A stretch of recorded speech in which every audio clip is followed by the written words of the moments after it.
হাইয়া আলাস সালাহ, ঘাড় ফিরিয়ে চলে যাচ্ছ, এই গর্বের দিন টিকে থাকবে তো? You will be very proud for this that I am a very young and steady. এটা ঠিক থাকবে তো? তোমার এই জওয়ানিকে তুমি ধরে রাখতে পারবে তো? তোমার এই জওয়ানি ঢলবে না তো? ভালো করে ইয়াদ করো, আমি তোমার বড় মেহেরবান আল্লাহ তোমাকে বলছি, একটু ঝুঁকতে শেখো। কি আছে তোমার কাছে গর্ব করার মতো?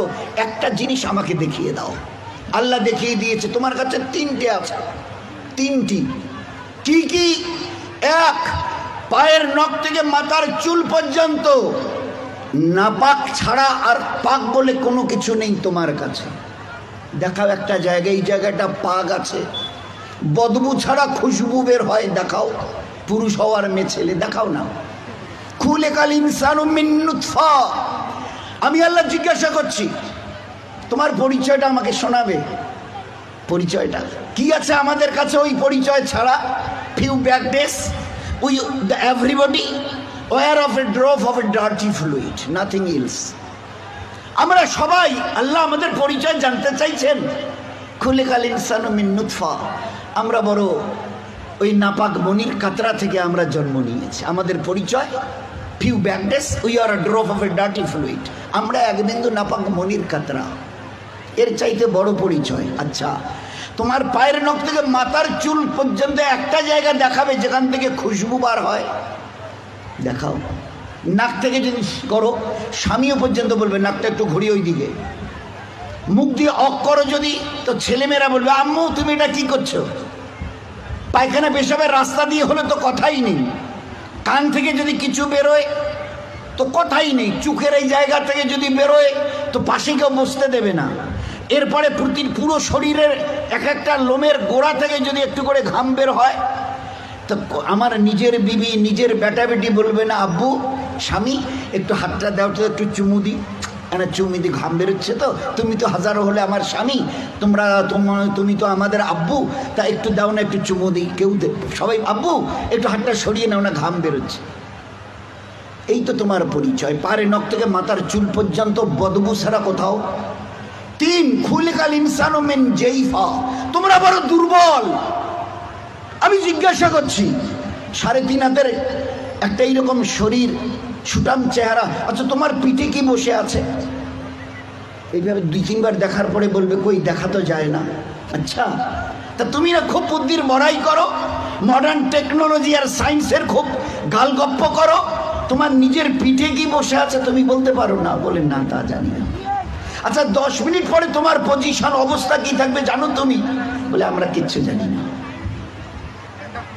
বাজারে যাবে বলে ব্যাগ নিয়ে মোটর সাইকেলের হুকে আটকে দিয়ে স্টার্ট করে খালি বাজারে গিয়ে স্ট্যান্ড করে খালি পা দিয়ে স্ট্যান্ডটাকে খালি ঠিক করে দিয়েছে। পিছন থেকে একটা গাড়ি এসে ধাক্কা দিল আর সঙ্গে সঙ্গে ডেথ। লাশ নিয়ে বাড়ি চলে গেল। এসছিল বাজার করতে, বড় ঝোলা নিয়ে এসছিল, বড় আশা করে মেহমান অপেক্ষা করছে বাড়িতে। বাজার থেকে ব্যাগে বাজার যায়নি, তার লাশ চলে গেছে বাড়িতে। খুলিকাল ইনসানু মিন জাইফা। 4, আল্লাহ জিজ্ঞাসা করছে আব্দুর রহমান বয়স কত? হ্যাঁ আল্লাহ 42 চলছে। বাকি কত?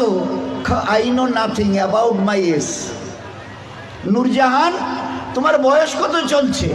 আল্লাহ 45 চলছে। আচ্ছা এরপরে আর বাকি কত? তা আল্লাহ আমি কেমন করে বলবো? বলেন না তোমার নিজের বয়স। তাহলে তা তো জানি না। এই তো তোমার অবস্থা, এই তো তোমার অবস্থা। তুমি এক বিন্দু নাপাক, তুমি বড় দুর্বল, তুমি বড় বদবুদার, আর তুমি তোমার নিজের 10 মিনিট পরের অবস্থা তাও তোমার জানা নেই। এরপরেও যে আল্লাহ তোমাকে তিলে তিলে তার দয়ায় এই সেকেল সুরত আর এইরকম হায়াত দিয়েছে, একবারও তার কথা ভাবো না। একবারও তার কথা ভাবো না যে কত দয়ায় তিনি তোমাকে প্রতিপালিত করেছেন। দেখবেন সবাই, আমরা তো ওই সময় থাকি না, ওখানে মেয়েরাই থাকে। বাচ্চা যখন জন্ম নেয় না, তো যারা দাদি নানি চাচি যারা ওখানে ভিতরে থাকে, ও তারা এবারে বাচ্চা বের হবার পরে এবারে হাতটার নখগুলো ভালো করে দেখে, টাকে কান টানগুলো ঠিক আছে কিনা, সব কিছু চোখ টোকগুলো, হ্যাঁ ঠিক আছে গো, ঠিক আছে, খবর দাও, বাচ্চা ছেলে হয়েছে মেয়ে হয়েছে, ঠিক আছে, সব ঠিক হয়েছে। সব আছে, চোখ আছে, বুরু আছে, মাথায় চুল আছে, হাত পা ওর নখটুকু পর্যন্ত বেশ গজিয়েছে। আচ্ছা, তো মুখে দাঁত কটা নেই কেন? কখনো ভেবেছ? এ জগতের ইনসান, ভেবেছো কখনো? সব বলছো ওকে, আচ্ছা দাঁত কটা যে নেই? আল্লাহ জবাব দিয়েছে তোমাকে বাঁচাবার জন্য। ওই সময় তোমার মুখে দাঁত কটা, যে আল্লাহ তোমার সব কিছু দিয়েছে, হাতের পায়ের নখ পর্যন্ত আছে, 2-4-5 দিন পরে কেটে দিতে হয়, সেখানে দাঁত কটা দিইনি কেন? তোমাকে বাঁচাবার জন্যে। আমাকে চেনো, আমি কত বড় মেহেরবান তোমার জন্যে।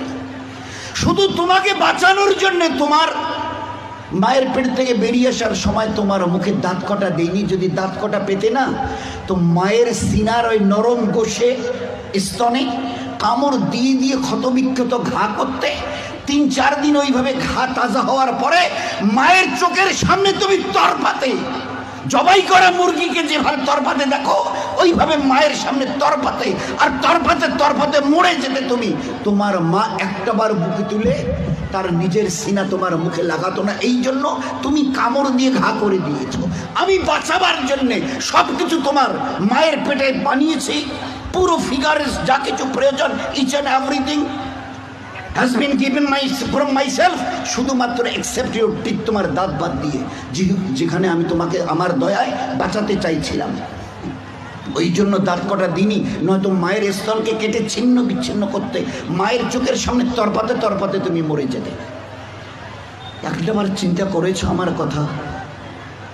তোমার প্রতি কত দয়া করেছি। ফের এই বাচ্চাটা হাদিসে পাকের মধ্যে এসে আস্তে আস্তে যখন বড় হয়, তার বুবুকে, ভাইকে, আব্বাকে কিছু খেতে দেখে, শব্দ এর কানে আসে, আমারও ওই রকম দাঁত থাকলে আমিও খেতাম। আল্লাহ বলে, হাদিসে পাকের কথা বলছে, আল্লাহ বলে তুই একটু সবর কর, সবর কর, কারণ এখন তোর অতটা হুশ আওয়াজ হয়নি, এখনই যদি দাঁত দি মায়ের স্থানে কাপড় দিবি, একটু সবর কর, এই 7-8 মাস 9 মাস 10 মাস হোক না, একটু যখন, তারপরে আমি দাঁত দেবো। গোস্তের ওই নরম জায়গা থেকে আস্তে করে বাবা মা সব খুশি, আম্মা তোমার নাতির দাঁত গজিয়েছে শুনেছ? আচ্ছা, 2টো দাঁত গজিয়েছে, তো উঠতে দেখে সবাই খুশি। আচ্ছা, কখনো ভেবেছ এই দাঁতটা বাড়তে বাড়তে এই পর্যন্ত বারবার পরে আর বাড়ে না? Why? What is the reason of it? Who will give the answer? Who will give the answer? Anybody else of this world? আছে কেউ দুনিয়াওয়ালা ও মডার্ন সায়েন্স, মডার্ন টেকনোলজিওয়ালা এই দাঁতকে গজাতে দেখে খুশি হয়েছো? বাড়তে বাড়তে এই পর্যন্ত বেড়ে গেছে, তারপরে আর বাড়ে না। কোন দুনিয়ার মডার্ন টেকনোলজি এর পিছনে কাজ করেছে বলো? বলো না। দেখেছো আমার দয়া? তারপরেও যদি যেভাবে বাড়ছিল, যদি আর 6টা মাস বাড়তো না, তোমার নিজের চেহারা আয়নায় দেখলে তুমি একবার দেখে আটকে উঠে বেহুশ হয়ে মরে যেতে, অজ্ঞান হয়ে মরে যেতে। কি বিকট চেহারা! নিচের দাঁতগুলো বেড়ে গিয়ে এইরকম, উপরের দাঁতগুলো বেড়ে গিয়ে এইরকম হতো তোমার চেহারাটা, বিকট একটা চেহারা হতো। আমি ওটাকে কন্ট্রোল করেছি। এ বাচ্চা তখন 7-8-10 মাসের, 1 বছর 1.5 বছরের বাচ্চা দেখে দাদা কি যেন, ভাইজান যেন কি কর্মর করে চিবোচ্ছে, বুবু যেন কি একটা খাচ্ছে শক্ত মতো, আব্বু যেন কি একটা শক্ত মতো চিবোচ্ছে, শোনা যাচ্ছে। আসমান থেকে আওয়াজ আসে, তুই একটু সবর কর না, তোকে হালকা জিনিস খাওয়াবার জন্য যে দাঁতটা এখন দিয়েছে ওটার নাম হচ্ছে দুধ দাঁত, এর ক্যাপাসিটি কম, হালকা জিনিস চিবোতে পারবি, শক্ত জিনিস চিবোলে না ও দাঁত ভেঙে যাবে, তো তুই একটু সবর কর। ফের কদিন পরে একটা করে নড়া শুরু করে, আম্মু এ দাঁতটা নড়ছে, ফের একটা একটা করে 32 টাকা আমি ট্রান্সফার করি, ফের ওখান থেকে গজানো শুরু করি। এইবারে তুমি নিজের দাঁত দিয়ে যত শক্ত হাড় হোক, পেয়ারা হোক, যা কিছু মন চায় খুব কড়মড়িয়ে চিবিয়ে খাও, কোনো অসুবিধা হবে না। এত বড় দয়ার দান দেখেও তুমি একটাবার আমার সামনে ঝুঁকাবে না? আচ্ছা, আমার কাছে তোমাকে ফিরে আসতে হবে না? বলো বলো যে ফিরবে না, ফিরবে না। আজ তুমি আস্তিন গোটাও, লাল চোখ দেখাও, আমার জমিনে দর্প ভরে পা রেখে চলো। আচ্ছা, তোমার কি মনে হয় তুমি আমার সঙ্গে মোকাবেলায় আসবে? আসবে? তোমাকে সেজদা করতে না, না, ওসব আমাদের দ্বারা হবে না। হয় হয় হয় কি আছে তোমার কাছে গর্ব করার মতো? আর আমার সঙ্গে তুমি পাল্লা দেবে, মোকাবেলায় আসবে, কি আছে তোমার কাছে বলো না? এর মাস আজকের যেটা ফুলছে মাসল, এটাকে না আর এই দিকে ঝোলা মানে ফুলাতে পারবে না। শত চেষ্টা যদি করো তো উপরের দিকে নয়, নিচের দিকে ঝুলে থাকবে। যে দাঁত আজকে কর্মড়িয়ে অন্যের দিকে লাল চোখ করে তাকাও, এই চোখ আজ বাদে কাল ঝাপসা হবে। এ দাঁত তোমার কাছ থেকে তোমাকে জিজ্ঞাসা না করে বিদায় নেবে। এ কালো চুল তোমাকে না বলে সাদা হবে। এ শক্ত বডির মাসেল এ তোমাকে না জিজ্ঞাসা করে গোশত আস্তে আস্তে চামড়া ঝুলে থাকা শুরু হবে। আমার কাছে কি তোমার কাছে আছে মোকাবেলা করার মতো? কিছুই আমি করব না, শুধু তোমার বয়সটুকুকে একটু যদি বাড়িয়ে দিই। ও আম্মেরহু নুনাক্কিসহু ফিল খালক, মায়ের পেট থেকে বের হয়ে যেভাবে মুখ থুবড়ে পড়েছিলে, নিজের পায়খানা নিজের হাতে ওইভাবে ছেনিয়ে নিজের মুখে দিয়েছিলে না, আমাকে তুমি কি দেখতে চাও? একটু যদি হায়াতটুকু বাড়িয়ে দিই, মুখ থুবড়ে পড়ে থাকতে হবে। পাশ দিয়ে কেউ হেঁটে যেতে রাজি হবে না, কারণ দেখলেই বলবে কেউ আমি একটু বাথরুম যাবো, আমার একটু হাতটা ধরে তুলে দাও তো। কেন কি তোমার ওই পিছনের দিন কটা মাসেল ফুলানো, লাল চোখ করা, জমিনে দর্প ভরে চলার ওই দিনগুলো কোথায় গেল আমি জানতে চাইছি। বলো না, আমি কিচ্ছু করবো না। একটা হাতি যদি এসে মশাকে বলে আরে তুই নাকি আমার সঙ্গে নাকি পাল্লা দিবি, তা আমি তো চিন্তা করে কুল পাচ্ছি না, তোকে যে মারবো কোথায় মারবো। আচ্ছা, একটা হাতি যদি মশাকে মারতে চায় কোথায় লাদ মারবে বলেন তো? তো আল্লাহ যদি আমাদের মতো 3 হাতের একটা কমজোর নাপাক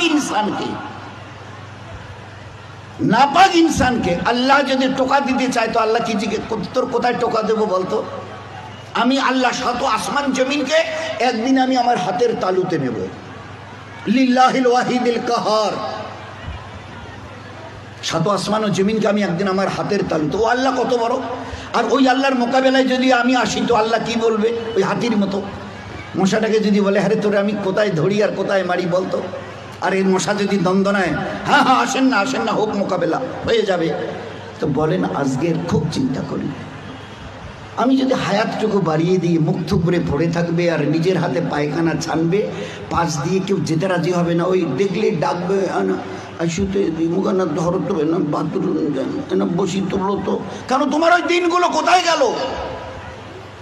এইরকম বুক ঠুকা দিনগুলো তোমার কোথায় গেল? দোস্ত, ও দিন আসবে, ফের দুনিয়া থেকে বিদায় নিয়ে খোদার কাছে ফিরে যেতে হবে। আল্লাহ কুল্লু নাফসিন যায়কাতুল মাউত সুম্মা ইলাইনা তুরজাউন। কে আছো দুনিয়ায়? ঝুপড়িওয়ালার কুরসিওয়ালা কে আছো যে আমার কাছে আসবে না?